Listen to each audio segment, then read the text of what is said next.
Greetings, greetings, greetings, royal family. I am back. Another episode of Love and Hip Hop Miami. This one was pretty good. It's almost coming to an end. So let's just get straight into it. Thanks for clicking on the video. If you're new here, welcome, welcome. If you're a returning royal family member, you already know how this thing goes. So episode opens up with a huge surprise. It's Trick Daddy. So he ended up showing up in the Bahamas because he knew that Trina needed him. He said he was adamant that he wasn't going to go. He was for sure. He was serious, but he showed up because he knew his sis would need him. So Trina's sister, she also showed up, and everyone is in a great mood. You know, Bobby Lights, he cooked breakfast for everyone. So they're all sitting around the table enjoying the spread that Bobby Lights created for everybody. So it's good times, good times. The mood is all good, all good. And again, like I said before in my previous review, I love the fact that Trina is surrounded with good people, people that are ride or die. She definitely needs that right now. So it's a good look. So we move on to one of the Ratchet Rangers, one of my favorites, Suki. She is planning on hosting a brunch to empower women and to promote sisterhood. So she's getting everything ready. And she said that she was inspired to put this unity brunch together from her interview that she had at the radio station on the previous episode where they discussed colorism. So she just wanted to do something to bring women of all shades and colors together, you know, for sisterhood and unity. Real nice. Cute, cute. Next scene is Amara. We see her at home sitting down talking to her mother. She's still moping about Scam J. She misses him and she still doesn't know if she made the right choice. Her mother's just telling her, look, you need to get out of the house. And in a nutshell, she tells her, you know, you'll be all right.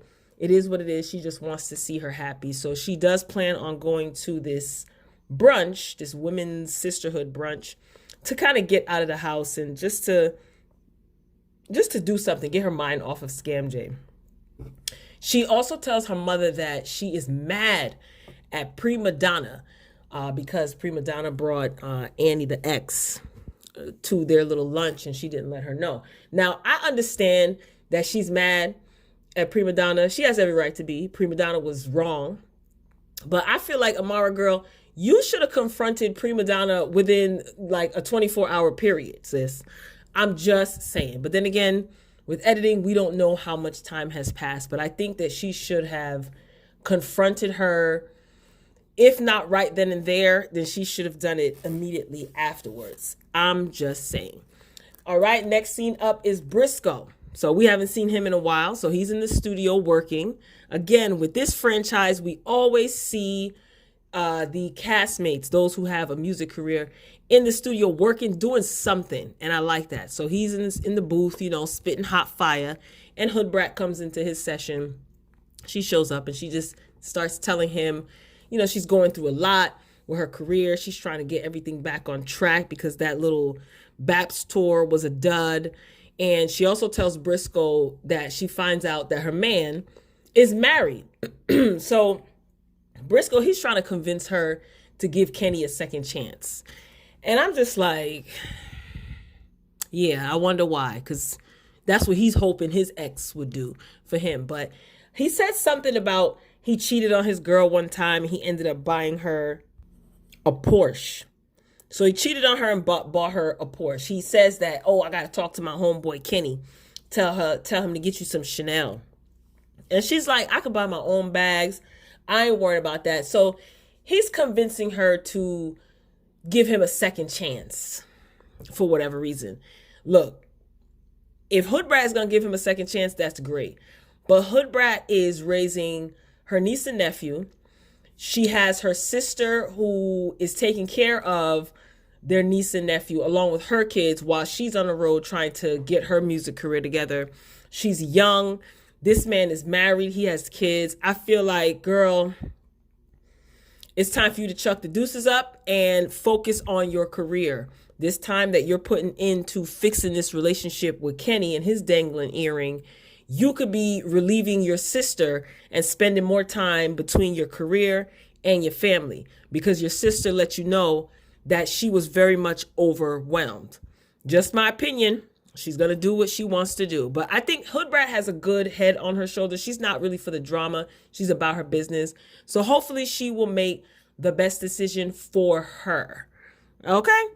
All right. So we move on to the Black Ladies Brunch, or the Sisterhood Brunch, whatever it's called. And the ladies are arriving one by one. And everyone looked nice. I guess the theme was everyone had to wear some shade of gold or brown or something like that. They all looked nice. Nice venue. Amara, she sees Primadonna, and you can tell she's ticked off. You know, her body language, her facial expression, it shows. So some of the ladies there talking about their experiences being ebony colored women. You know, some of them hated their skin color. They wanted to have lighter skinned children. Amara told her story of not fitting in with the, you know, black kids, and then also not fitting in with the Latin kids. Excuse me. So she had it rough. And in the middle of her talking and telling her story, Primadonna asked Amara, what does she identify as? So Amara just ignored her, and she started, you know, she just smiled. She didn't, you know, say anything rude. She ignored her, and she just continued to speak. So the ladies noticed it, and Suki was like, well, what's going on between the two of you? Like, you sure something's going on? So then they eventually, Primadonna, she starts getting all loud, and they eventually start going back and forth.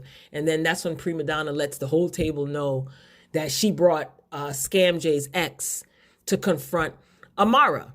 So the Ratchet Rangers, they didn't sign up for this, okay? They did not sign up for this drama, not today at least. And Hoodrat, she wants to leave. I noticed that Hoodrat is really not for the foolishness, really, as ever since that incident where they lost the tour opportunity with Trina. She's just not, you know, willing to be in the mix and in the drama.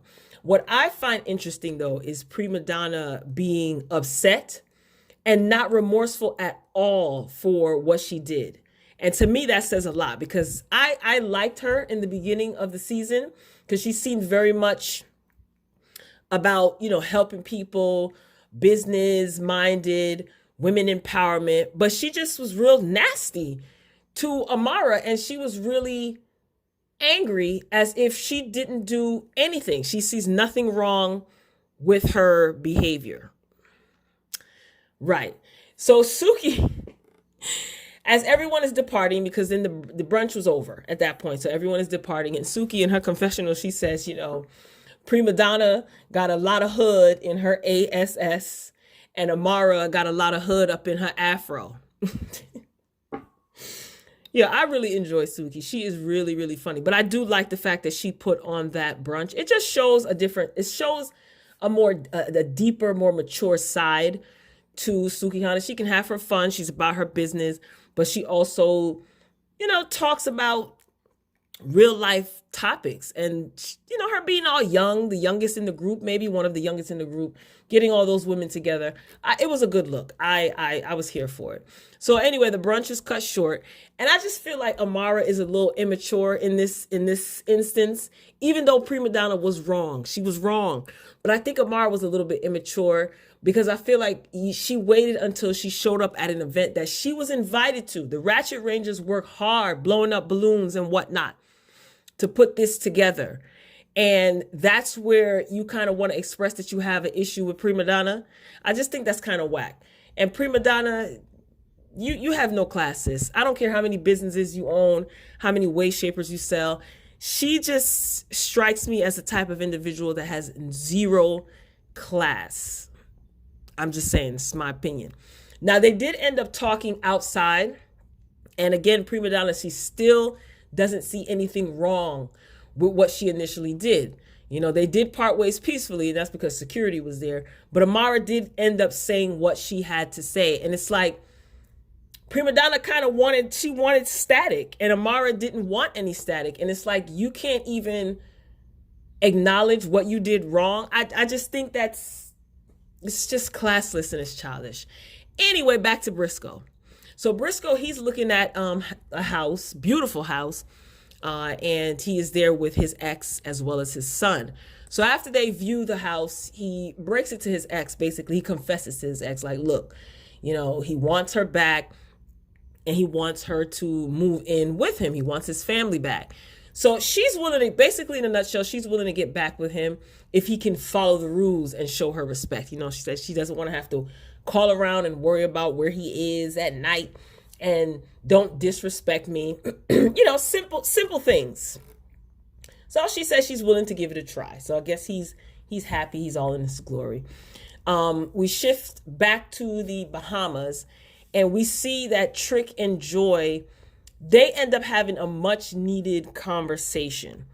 You gotta love that Trick in his polo short set. He's so ghetto. But I did like this conversation because it seemed very genuine, and emotions were high because they did have a ceremony in celebration of Trina's mother's birthday. So I guess everybody's emotions were still tender. And she ends up telling him that she was worrying about him and his health so much that she ended up losing herself.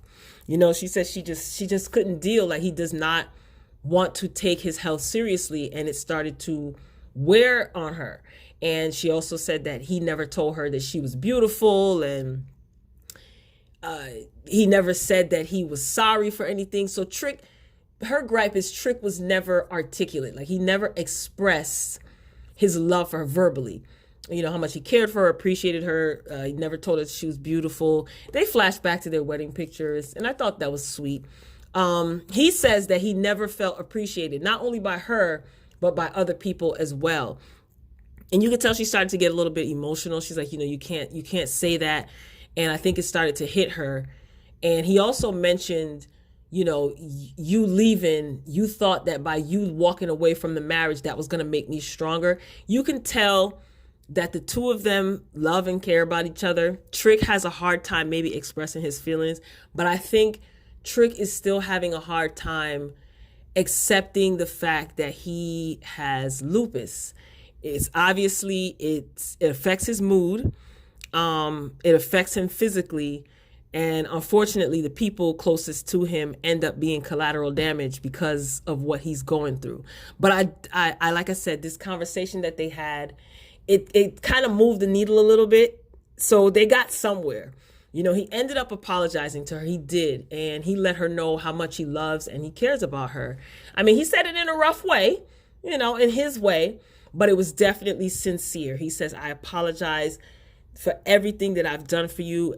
If I've ever raised my voice at you, for not telling you how much I love you and care about you, I apologize. He really, I think he's scared, but he is not going to let anyone see that. He doesn't want to think about his mortality, even though everyone is telling him, hey, you need to take care of yourself. He doesn't want to be reminded that this disease could end up taking his life. He just, like he said before, he just wants to live his life and just be grateful for every day that he wakes up. So he did issue a rough but sincere apology to Joy. So we shall see what happens. I mean, next week is the season finale. You're going to see Primadonna. She's just going to show her ghetto behind. She's just going to act ignorant, and it's just going to be all bad. She's just making things worse for herself. Joy, it looks like she is going to finally tell Trick how she really feels. And it does look like this is going to be some sort of intervention, because there was some, I don't know who that was. Her voice sounds very familiar, but she's going to be some sort of a mediator, and you can see Joy crying. And I guess Trick just doesn't feel like Joy cares because she walked out of the marriage. I think they're both scared. They both love each other, but I like that little conversation that they had in the Bahamas, So Trick just has to understand, you got a lot of people that love and care about you. I think he'll be fine. He could do, he could stand a little counseling, maybe, just individual counseling. But Trick he's just like an old man. He's stuck in his ways. He don't want to hear all of that. So next week is the season finale. So we shall see what Miami is going to give. It feels like this season went by so fast. So maybe when this season is over next week, they'll do the reunion, however many parts that'll be. And then maybe New York will come back. So, because New York took like a little bit of a mid-season break, even though I think they should have ended the season. But this was another good episode. So I'm looking forward to next week to see how they're going to finish off the season. But this season was good so far. I really enjoyed Miami. I've always enjoyed Miami, but this was good so far. So, Royal Family, if you made it to the end of the video, I thank you so much. If you enjoyed the commentary, please, before you leave, hit the like button. I'd greatly appreciate it. Also, drop down in the comments. You already know how we get down over here. For those of you who are new, keep comments respectful. You can disagree. We can all disagree respectfully. But I look forward to hearing your feedback. You know, I always meet you guys down in the comments. So, Royal Family, I'm signing off for now. I'll see you in the comments. Until next time, peace.